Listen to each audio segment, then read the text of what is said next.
Hi, my name is John Throop. I am the Volunteer and Event Program Manager for the Grand Traverse Regional Land Conservancy. Today we are out here at the Petobego State Game Area and we're doing what is known as a Herpathon. So volunteers are joining some of the Regional Land Conservancy staff and David Mifsud and his crew from Herpetological Resource and Management. And we are looking for as many amphibians and reptiles as we can find on this incredible piece of property. This is spring peeper, and it's given the name, species name, Pseudacris crucifer cross. And if you look at the back, you can actually see kind of an X shape on the back. Not all of them have it.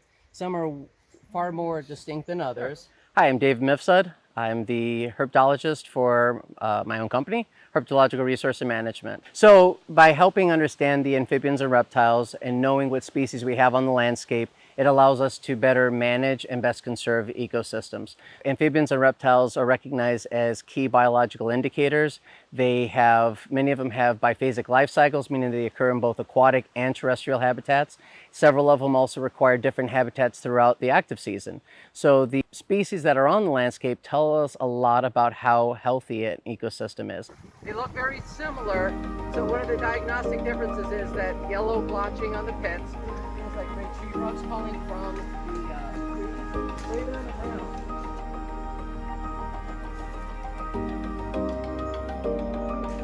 Hello there, my name is Chris Garrock. I'm the Director of Stewardship at the Grand Traverse Regional Land Conservancy. So we've been working to do invasive species removal here on the property.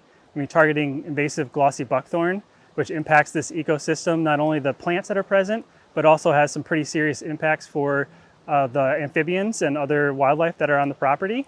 The Petobego State Game Area is the home of a Great Lakes coastal marsh, which is a pretty rare ecosystem across our state. And due to that, it houses or has the potential to house some pretty unique animals. So one of the reasons that we want to do an event like this, not only to help us gather information as land managers so we know how to properly steward this property, but is also engage with people on the land and get them familiar with all of the plants and animals that are out here.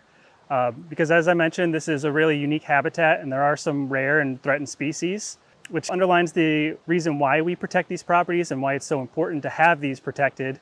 This area, in conjunction with Maple Bay, represent a pretty incredible habitat, which again underlines the importance of being good stewards to this property.